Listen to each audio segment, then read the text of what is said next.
At Edgewood Retirement Community in North Andover, Massachusetts, not all of the residents are retired. In fact, Edgewood is home to one particularly hard-working group.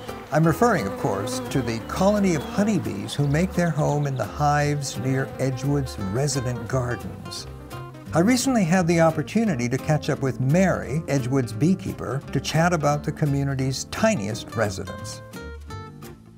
So tell me, Mary, when did you bring beekeeping to Edgewood? About 8 years ago, I was approached by the food service culinary director here. I decided, because I'm very local, I just live a mile away, that I'd bring some hives up because it's such an awesome setting with the lake and all this natural habitation around Edgewood. It's a great place for bees. How do the bees get pollen around here? So the pollen sources and the food sources for a bee in this location are incredible. Right now we're in the maple bloom, and there's a ton of pollen coming in from the maples. Also, if you'll notice, the dandelions are in bloom, which is probably the primary pollen source for a bee in New England. Well, these multiple pollen sources must influence the flavor of the honey because yours tastes so different and so extra delicious. Thank you. Well, that's because I believe in natural beekeeping. I don't feed or supplement my hives with any medications.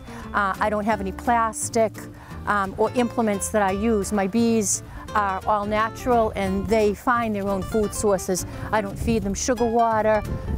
It's up to them to go out and find their food and bring it in.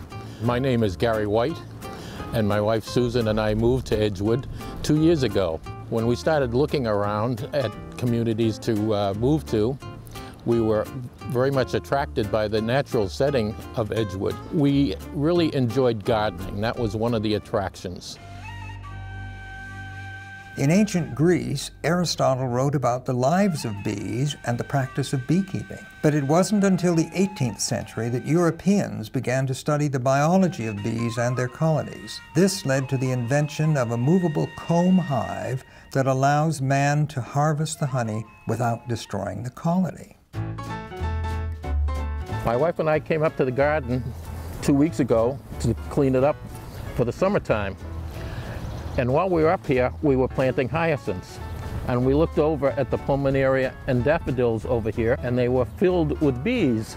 So we had to be careful as we were doing the planting so as not to disturb the bees and their pollinating. Now here are the hives. Can you tell us more about the actual beekeeping itself and how you harvest the honey? When I come in, I first observe the flight patterns to see how much action is outside the hive, what they're doing, what they're bringing in. You can see some little yellow pollen coming in on the backs of some of these. So I'll open the cover. Sometimes I'll smoke them with my smoker, sometimes I won't. And then carefully and delicately, they don't like to be jarred any more than you would like someone rattling your cage, and just pick them up. But the primary thing that I'm looking for is to find my queen and to see if she's laying. So if she's laying and she's producing and honey is coming in, then everybody's happy. I'll just close the hive up. Do you see the little babies? They're just caterpillars curled up in there. There's some honey up in here. They're nice and busy. They're calm. They're just doing their thing. Oh, I'm so happy. Long valued as a natural sweetener, honey is a blend of sugar, minerals, vitamins, amino acids, and trace enzymes. For centuries, humans have used honey for medicinal purposes, many of which are supported by modern research. Yes, it turns out that our grandmothers were right. The World Health Organization now lists honey as a demulcent, a soothing agent that relieves irritation in the mouth or throat, and research has shown that it works as well as one of the most common ingredients in over-the-counter cough medicines. Honey's antibacterial and antifungal properties also make it ideal for treating wounds.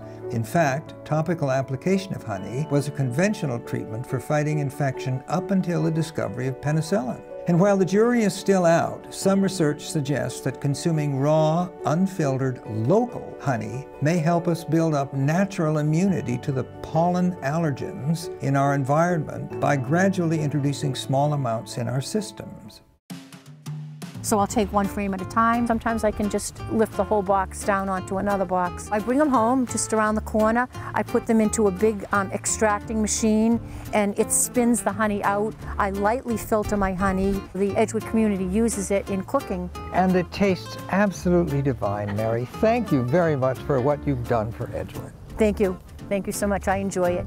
It takes approximately 60,000 bees, traveling as much as 55,000 miles and visiting more than 2 million flowers to make 1 pound of honey. Yet one bee colony can produce 60 to 100 pounds of honey per year. That's a lot of work for a retirement community, but the residents of Edgewood reap the benefits, and we think that's something to buzz about.